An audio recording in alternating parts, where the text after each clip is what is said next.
આજના સ્માર્ટફોન અને સોશિયલ મીડિયાના યુગમાં ભલે આપણી પાસે સેંકડો ઓનલાઈન મિત્રો હોય, વોટ્સએપના મિત્રો હોય, પણ રૂબરૂ સુખ દુઃખ વહેંચવા માટે લોહીના સંબંધો જેવા કે કાકા, માસી કોઈ આવનારા સમયમાં રહેવાના છે કે નહીં એ મોટો યક્ષ પ્રશ્ન છે. અને એટલે જ આપણો સમાજ એકલતાનો મંચ થવા જઈ રહ્યો છે. તો આજની કવિતા માણીએ એકલતાનો મંચ. અવતર્યો આ ધરા પર, અવતર્યો આ ધરા પર, કશું ક્યાં નક્કી હતું. નાટ્ય મંચ હતો નવો અને પાત્રો પણ નવા હતા. નાટ્ય મંચ હતો નવો અને પાત્રો પણ નવા હતા. એક વ્યક્તિ માં બની હતી. એક વ્યક્તિ માં બની હતી અને બીજી હતી બાપ. કહેવાતા હતા મોર્ડન યુગના મમ્મી અને પપ્પા. કુટુંબ નિયોજન ખરું ને મોંઘવારી પણ. કુટુંબ નિયોજન ખરું ને મોંઘવારી પણ.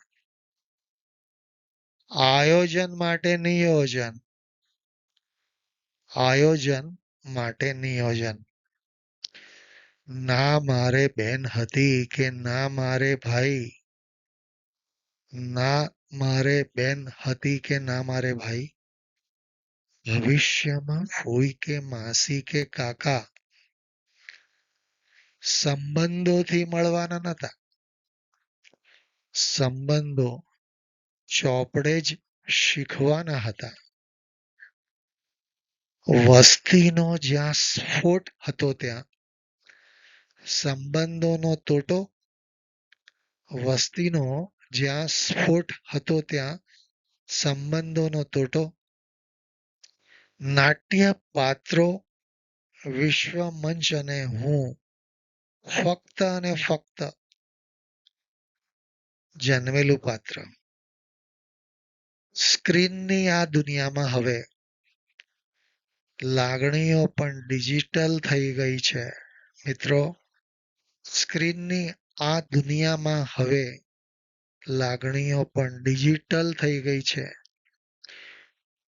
ઉજવણીઓ તો ભવ્ય રહી પણ વહેંચનારી એ આપણી અસ્મિતા ક્યાંક ખોવાઈ ગઈ છે. હું એકલો જ રમી રહ્યો છું આખું નાટક. હું એકલો જ રમી રહ્યો છું આખું નાટક. એવું લાગે છે જ્યાં તાળીઓ પાડનાર પણ વર્ચ્યુઅલ છે. જ્યાં તાળીઓ પાડનાર પણ વર્ચ્યુઅલ છે અને સંબંધોનો શૂન્યાવકાશ સર્જાઈ રહ્યો છે. અને સંબંધોનો શૂન્યાવકાશ સર્જાઈ રહ્યો છે. મિત્રો, આજની મારી આ રચના જો તમને ગમી હોય તો જરૂરથી લાઈક કરશો અને સબસ્ક્રાઈબ કરશો.